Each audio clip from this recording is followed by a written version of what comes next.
भारत माता की। सभी लोग दोनों भुजाओं को उठाकर बोलेंगे भारत माता की।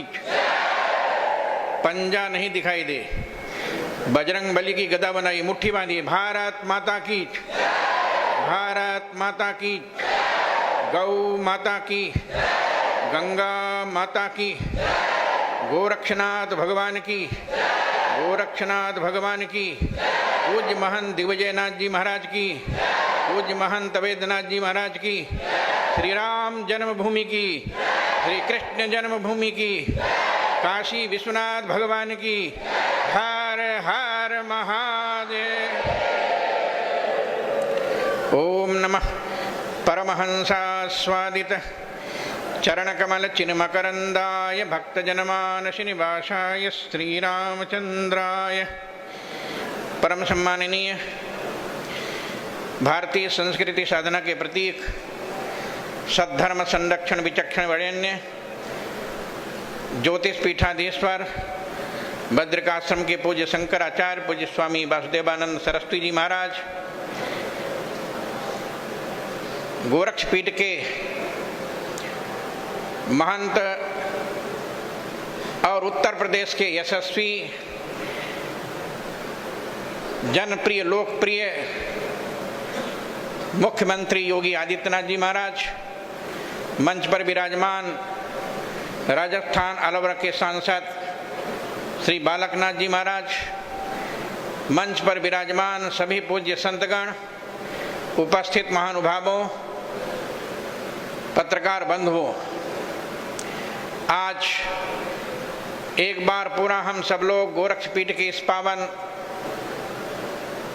प्रांगण में उपस्थित होकर भारत के ऐतिहासिक सांस्कृतिक एवं आध्यात्मिक महंतद्वय, जिन्होंने भारत में भारत के लोगों को नई चेतना जागृत किया है, ऐसे पूज्य महंत दिग्विजयनाथ जी का वह दिन मुझे स्मरण आता है जब हमारे पूज्य गुरुदेव श्री अभिराम दास जी महाराज बताया करते थे कि जब सन 49 में राम जन्मभूमि पर रामलला रात को 12 बजे प्रकट हुए, उस समय भारत के प्रधानमंत्री पंडित जवाहरलाल नेहरू थे और उत्तर प्रदेश के मुख्यमंत्री गोविंद बल्लभ पंत थे। पंडित जवाहरलाल नेहरू ने गोविंद बल्लभ पंत उत्तर प्रदेश के मुख्यमंत्री को आदेश दिया, रामलला की मूर्ति कल हट जानी चाहिए। मैं याद दिलाना चाहता हूं, उस समय इसी गोरक्ष पीठ के पूज्य महंत दिग्विजयनाथ जी महाराज ने पंडित जवाहरलाल नेहरू को चैलेंज दिया था, ये तुम्हारी फोर्स में, तुम्हारी पुलिस में ताकत हो तो रामलला की मूर्ति को हटाकर देखो। और लगभग 1 लाख गोरखपुर के लोगों को ले जाकर राम जन्मभूमि को चारों ओर से घेर लिया था। किसी सरकार की हिम्मत नहीं पड़ी थी कि रामलला को राम जन्मभूमि से हटा दे।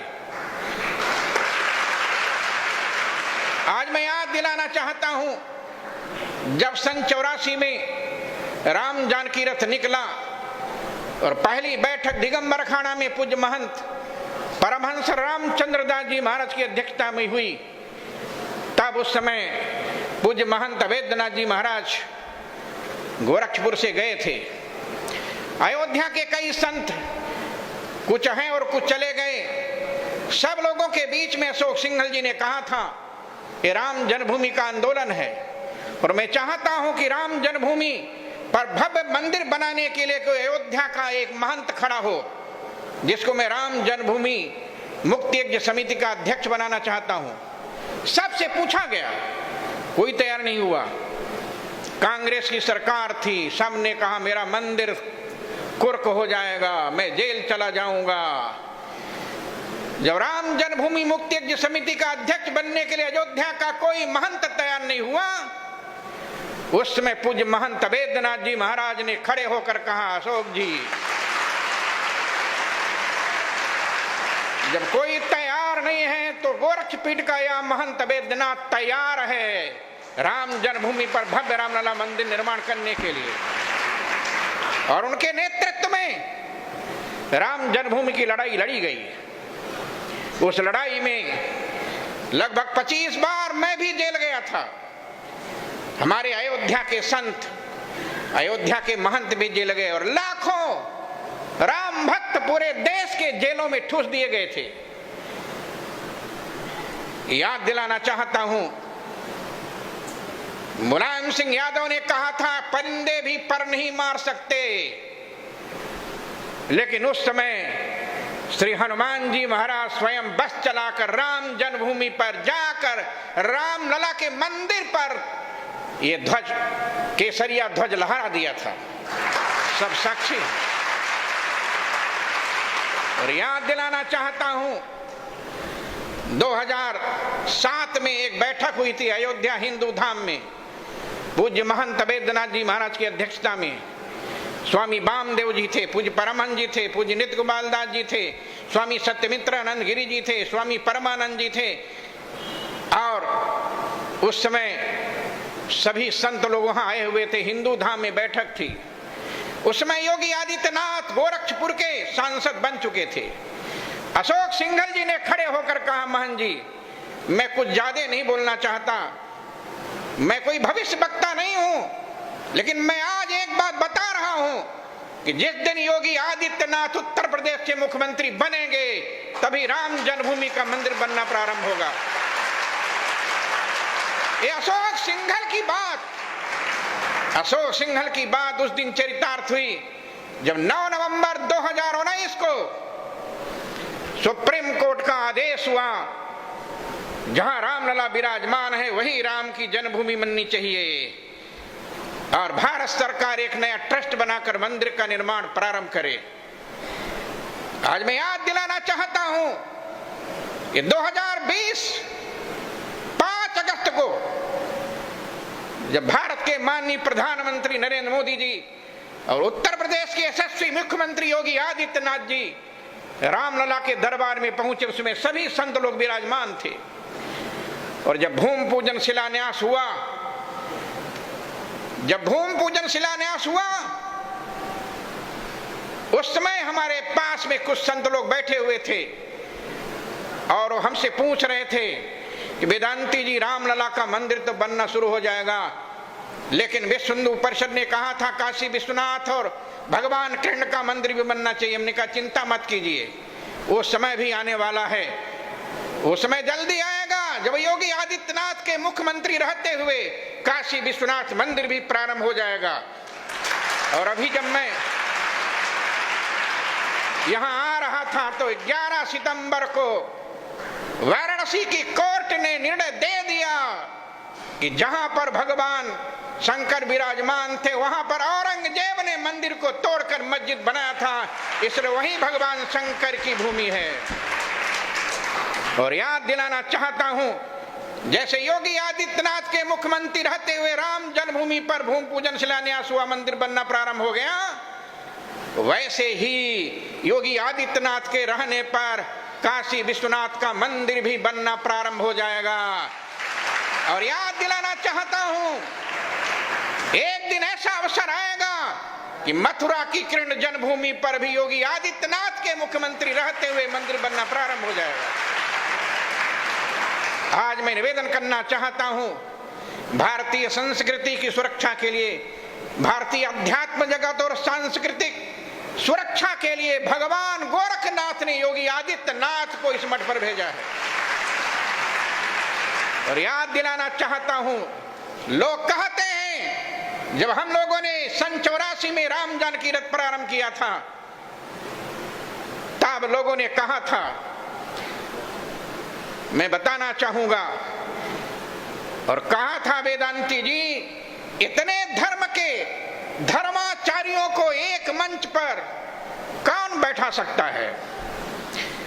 हमने कहा कौन बैठा सकता है? कहा जैसे मेढक को तराजू में तौला नहीं जा सकता, वैसे कई संप्रदायों के संतों को, जगतगुरुओं को एक मंच पर बैठाया नहीं जा सकता। लेकिन मैं आज निवेदन करना चाहता हूं, राम जानकी रथ चलने के बाद देश के सभी शंकराचार्य, देश के सभी रामानुजाचार्य, देश के सभी रामानंदाचार्य, देश के सभी वल्लभाचार्य, देश के सभी निम्बार्काचार्य, देश के सभी जगत गुरु एक मंच पर बैठकर निर्णय लिए और वो दिल्ली का मंच था। उस दिल्ली के मंच पर रामलीला मैदान पर बैठकर निर्णय लिया था सज्जनों, और आज वह निर्णय दिखाई दे रहा है। योगी आदित्यनाथ के नेतृत्व में 2 मंदिर बनना प्रारंभ हो गया और तीसरा मंदिर भी शुरू होने वाला है। पूज्य महंत वेद्यनाथ जी महाराज सन 70 में जब पहली बार मैं यहां आया था तब ये मंदिर नहीं था, छोटा सा मंदिर था। पूज्य महंत वेद्यनाथ जी महाराज वहीं पर खड़े थे। पूज्य अभिराम दास जी महाराज के साथ, गुरुदेव के साथ आया था। पत्थर पड़े हुए थे, मंदिर का निर्माण चालू था। और इसके बाद गोरक्षपीठ कितना विस्तार लिया। पूरे गोरखपुर में कई विद्यालय, महाविद्यालय, इंटर कॉलेज, डिग्री कॉलेज, ये पूज्य महंत वेद्यनाथ जी के देन है। और मैं अपने जीवन की घटना बताऊं, सन 96 में योगी आदित्यनाथ जी यहाँ के पीठ के महंत बन चुके थे।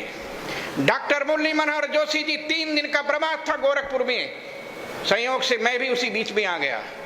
महंत वेद्यनाथ जी महाराज ने डॉक्टर मुरली मनोहर जोशी से कहा, जोशी जी कान खोल कर सुन लो, इस बार चुनाव मैं तब लड़ूंगा जब वेदांती को टिकट मिलेगा तब। ये पूज्य महंत वेद्यनाथ जी महाराज ने डॉक्टर मुरली मनोहर जोशी जी से कहा था। और डॉक्टर मुरली मनोहर जोशी ने कहा बिल्कुल आपकी बात सत्य होगी। और इसके बाद पहली बार मुझे सन 96 में टिकट मिला मछली शहर से और मैं उस लोकसभा चुनाव में जीता।